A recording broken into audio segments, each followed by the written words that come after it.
Railway దాని గురించి ప్రస్తావన వచ్చింది. రైల్వే గురించి నేను క్లుప్తంగా చెప్పగలుగుతున్నా. ఏంటంటే రైల్వేలో 40 బోగీలు, 30 బోగీలు, 20 మినిమం ఒక 30 బోగీలు అయితే ఉంటాయి మంచి ఎక్స్ప్రెస్ అయితే దాంట్లో మొత్తం first class AC, second AC, third AC, మరి second sleeper coach, first sleeper coach, ఇంకే మట్టి మూట అన్నీ ఉంటాయి. కానీ సామాన్యమైన మానవుడు ఏదైతే చిన్న టికెట్ కొనుక్కొని వాడికి మాత్రం నరక యాతన చూపిస్తారు. 30-40 కిలోమీటర్, 30 గంటలు, 40 గంటలు అంటే మన వెస్ట్ బెంగాల్ నుంచి కన్యాకుమారి రావాలంటే 30-40 గంటలు అవుతాయి. ఆ 40 గంటలు పాపం వాడు మోరీలోను అది బాత్రూంలోను వాడు ఇట్లా ఏంటంటే సామాన్ పెట్టుకునే దగ్గర ఇట్లనే 40 గంటలు కూర్చొని ఆ కార్మికుడు ఆ పొట్ట చేతను పెట్టుకొని మన దేశం మొత్తం తిరుగుతున్నాడు. వీళ్ళకి సిగ్గు లేదు, నాయకులకు సిగ్గు అనేది ఉంటే మరి ఈ జనరల్ బోగిని ఎందుకు పెంచట్లేదు? అందులో ఇప్పుడు అందులో ఒక ఎగ్జాంపుల్ ఒక 10 సీట్లు ఉన్నాయి అనుకుందాం, ఎగ్జాంపుల్ చెప్తాను. 10 సీట్లు అంటే లిమిటెడ్గా 10 సీట్ల వరకు ఇవ్వలేరా? ఇల్లు అంటే మనుషుల గొర్రెలను గుక్కినట్టు గుక్కుతారు కదా, అందులో అట్లా లిమిటెడ్ ఉండలేదా? ఇప్పుడు అప్పుడు అక్కడ వచ్చేవాళ్ళు 200 మంది వస్తారు, అప్పటికప్పుడు కొనుక్కొని పోయేవాళ్ళు. 200 మంది అంటే 2 బోగీల్లో 70 ఉంటాయి ఒక బోగీలో. మరి 200 అంటే ఒక్కో దాంట్లో ఎక్స్ట్రా 30 మంది అంటే 50% ఎక్కువ. వాళ్ళు ఎట్లా ఉంటారు?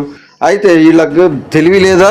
30 అంటే 70 సీట్ల ఉన్న ఒక బోగిని రెండో సీటు 70 ఉన్న దాన్ని ఇంకొక 60 కదా, ఇంకొక బోగి అటాచ్ చేయలేరా? ఒక సామాన్యుడి కోసం వీళ్ళు ఎందుకు చేయట్లేదు? ఒక సామాన్యుడి కోసం 2 బోగీలు లేడా? ఒక సామాన్యుడి దగ్గర నుంచే కదా నువ్వు ఇల్లు భవనాలు కట్టిస్తున్నావు, నీ యొక్క పనులు చేపిస్తున్నావు, రోడ్లు వేపిస్తున్నావు, పెద్ద పెద్ద కాంట్రాక్ట్లు చేపిస్తున్నావు, నీళ్ళ ప్రాజెక్టులు చేపిస్తున్నావు, ఎయిర్పోర్ట్లు కట్టిస్తున్నావు. కార్మికుడి కోసం మీరు ఏం చేస్తున్నారు? ఈరోజు మీరేం చేస్తున్నారంటే ఓన్లీ వాడు కార్మికుడు, నేను ఒక పెద్ద డబ్బున్నోడిని, నేను ఏసీలో పోతా.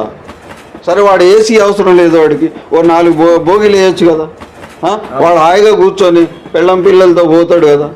సిగ్గు శరం అనేది ఈ దేశంలో ఏంటంటే ఎవడైతే గరీబ్ ఉంటాడో వాడిని మాత్రం తొక్కి పెట్టండి, వాడు మాత్రం నాకు ఓటు వేయాలి, వాడికి ఒక 1000 రూపాయలు నేను ఇస్తా, ఆ రోజు ఓటు వేయండి. ఇంత మట్టిగా కానీ గరీబ్ గురించి ఆలోచించిన వ్యక్తి, మినిస్టరు, ఎమ్మెల్యే, ఎంపీలు లేరు ఈ దేశంలో. ఈ దేశంలో ఇప్పుడు ఒక సమస్యగా మన రాఘవ చెడ్డా లాంటి వాళ్ళు బయటకు వచ్చారు కాబట్టి మనం ఆయనను అభినందించాలి. నాకు కూడా ఎన్నో కోరికలు ఉంటాయి, కానీ నేను ఎమ్మెల్యే అవ్వలేను. ఎందుకు? నేను ఎంపీ అవ్వలేను. నా దగ్గర నాలెడ్జ్ ఉంది, నా దగ్గర నేను కష్టపడ ఈ ఏజ్లో కూడా నేను మొత్తం రాహుల్ గాంధీని ప్రైమ్ మినిస్టర్ చేయాలని తిరుగుతున్నాను. ఎందుకు రాహుల్ గాంధీ గారిని ప్రైమ్ మినిస్టర్ చేయాలనేది మీరు అడిగితే ఆయన సెక్యులర్ మెంటాలిటీ గల వ్యక్తి. ఈరోజు జరుగుతున్న అన్యాయాలు ఏదైతే మత కళాలు, విద్వేషాలు అవన్నీ చూసి ఇలాంటి క్యాండిడేట్ మనకు ప్రైమ్ మినిస్టర్ అయితే ఇవన్నీ తగ్గుతాయనే ఉద్దేశంతో ఈయన ప్రైమ్ మినిస్టర్ ఇలాంటి వాళ్ళని ప్రైమ్ మినిస్టర్ చేసుకుంటే మన దేశం బాగుపడుతుందని నేను భావించి ఈ రాహుల్ ప్రియాంక గాంధీ సేన అనేది పెట్టుకున్నాం. ఇప్పుడు రైల్వే దాంట్లో కూడా ఇంకో స్కామ్ జరుగుతుందన్న. ఇప్పుడు ఫుడ్ విషయంలో అవును, వాళ్ళు డబ్బులు బరాబరి తీసుకుంటారు, ఫుడ్ మాత్రం నాసి రకంగా ఎంత దారుణంగా ఉంటుంది అంటే ఫుడ్ తినడానికి కూడా ఇష్టపడదు, తప్పదు అన్నట్టుగా తీసుకునే విధంగా క్రెడిట్ చేస్తారు. అబ్బా వాళ్ళు ఎట్లా చేస్తారంటే మీరు ప్లాట్ఫామ్లో పోండి, టెండర్లు అవకతవకలు, మీరు ప్లాట్ఫామ్లో పోయి ఛాయ్ తాగితే నీళ్లు ఛాయ్, మీరు ఏమైనా తిన్నా నీళ్ళే అని నువ్వు ఏమైనా అడుగు, వాడు ఏం చేస్తాడు? ఛాయ్ ఛాయ్ ఛాయ్ అని అమ్ముకుంటా ఆడ పోయి మోరి నీళ్లు నింపుకొని వచ్చి చేస్తాడు. ఎన్ని చూడలేదు మనం? బాత్రూమ్లు సరిగా ఉండవు, తర్వాత ఏ ఉండవు. ఇప్పుడు ఉన్నాయి మన అన్న ఇంకోటి విషయం, అక్కడ ఉన్న వ్యవస్థ ఏది బాత్రూంలో వ్యవస్థ చెప్తాను నేను కొత్తగా.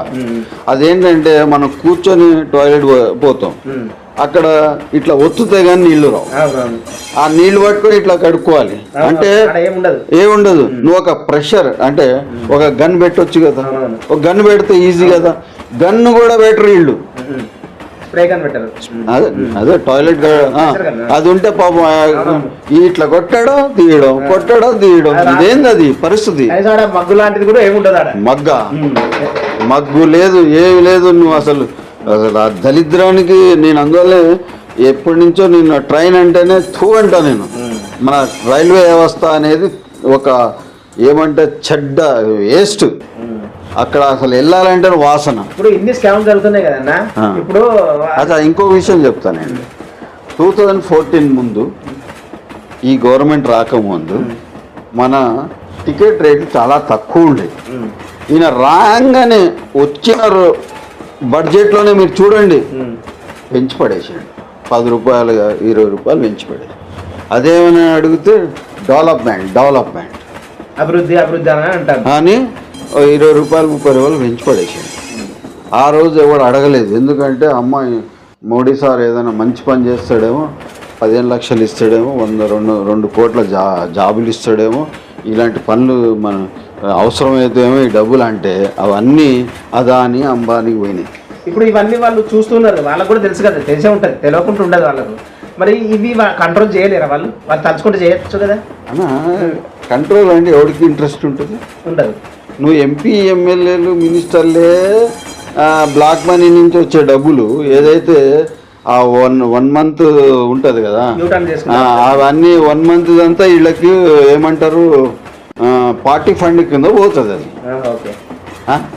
Party fund. వీళ్ళకి పార్టీ ఫండ్ ఇచ్చినోడు నువ్వు 30 రోజులు పెట్టా అని చెప్తాడా? చెప్పాడు. అదే రైల్వేలో ఎన్ని కాంట్రాక్టర్లు అసలు వాడు చేసేది ఇంత పైపు వేస్తాడు, లక్షల ఫీజు తీసుకుంటాడు. అంటే కాంట్రాక్ట్ ఉంటుంది అది. అక్కడ మనకు అర్థం కాదు అంతా. అక్కడ రా మెటీరియల్ ఉంటుంది చూడు, ఏది స్క్రాబ్లో అయితే మరీ ఘోరం. వాడు టెండర్ మంది ఫస్ట్ నుంచి తీసుకున్నోడే తీసుకుంటా ఉంటాడు. నువ్వు ఇంటర్వ్యూ నీకు అరే రానిరు వాళ్ళు నిన్ను రానిరు బ్రదర్.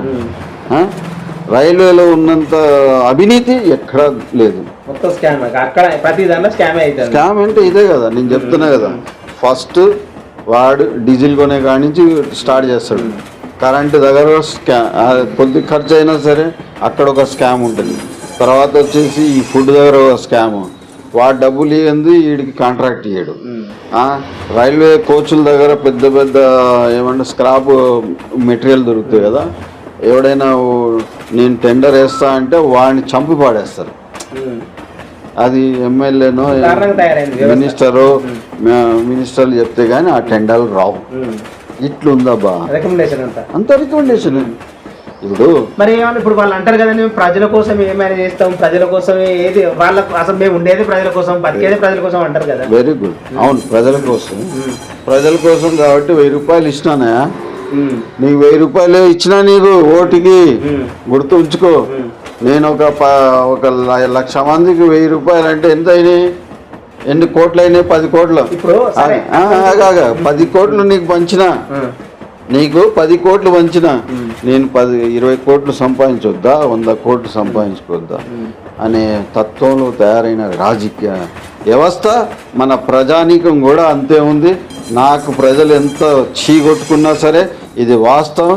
ప్రజలు మారకపోతే, పాలనను ఒక న్యాయబద్ధంగా ఉన్న క్యాండిడేట్లకు మీరు ఓటు వేయకపోతే, చూడండి అరవింద్ కేజ్రీవాల్ని ఉట్టి పుణ్యాన్ని తీసుకొని జిబ్బడేశారు.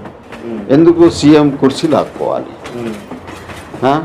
అక్కడ చూస్తే మమతా బెనర్జీని ఏడిపిస్తారు, ఇటు పోతే అఖిలేష్ యాదవ్ని ఏడిపిస్తారు, ఇటు పోతే లాలూ ప్రసాద్ కొడుకుని ఏడిపి, మన రాహుల్ గాంధీ గారు పాపం ఏం మాట్లాడాలనుకున్నా, ఏం చెప్పాలనుకున్నా ఆయన మైక్ కట్ చేస్తారు. ఈ వ్యవస్థ ఇట్లున్నంత అందువల్ల నేను అనేది ఒక రిక్వెస్ట్, కుల మతాల అతీతంగా వర్గాలుగా వేరుపడకుండా ఒక క్యాండిడేట్ మీ ముందు న్యాయమైన ఉన్న క్యాండిడేట్ మీ ముందుకు వచ్చి నాకు ఓటు వేయన్నప్పుడు మీరు ఆయనకు ఓటు వేయండి. ఆయన చేయని పక్షంలో మీరు డబ్బులు తీసుకోవద్దు. పక్షంలో గల్లాబట్టి అడగండి. అదే కదా మరి రివర్స్ ఎందుకు అవ్వదు అని రాఘవచెడ్డ అడిగింది. ఏమన్నాడు? మీరు గనక పని చేయకపోతే రివర్స్ కూడా చేసే అధికారాలు ఏమని అడిగింది. ఇప్పుడు మనం ఇప్పుడు ఈ డిజిటల్ నుండి మొదలు పెడితే ఇక్కడ రైల్వే దగ్గరికి సమస్య వరకు టోటల్ స్కామే జరుగుతుంది. ఇక్కడ ప్రతిదీ దీనికి ఎవరు సపోర్ట్ చేస్తుండ్రు? మరి సపోర్ట్ చేయకుండా దాన్ని ఇప్పుడు ప్రజల కోసమే అన్నప్పుడు ప్రజలకు సపోర్ట్ చేయాలి కదా, ప్రజల సమస్యలు తీర్చేలా ఉండాలి కదా. మరి ప్రజల సమస్యలు తీర్చేలా ఉండకుండా ఇప్పుడు రాఘవ చెడ్డ గారు ఒకరు ప్రశ్నించారు, అలాగే మనం కూడా ప్రతి ఒక్కరు ఒక్క అడుగు ముందుకేసి మనం అడగడం మొదలు పెడితే ఈ సమస్య సాల్వ్ ఎందుకు కాదు, అయ్యే అవకాశం ఉంది. కాబట్టి దాంతోపాటు ఇప్పుడు రాఘవ చెడ్డ గారితో పాటు ప్రశ్నిద్దాం ఛానల్ కూడా ముందుకు వస్తుంది. మాతో పాటు మీరు కూడా ఒక స్టెప్ ముందుకేసి మనం ప్రశ్నిద్దాం. అందరం కలిసి ప్రశ్నిస్తే సమస్య సాల్వ్ అవ్వడం చాలా ఈజీ అవుతుంది. నమస్తే, ప్రశ్నిద్దాం ఛానల్. Thank you.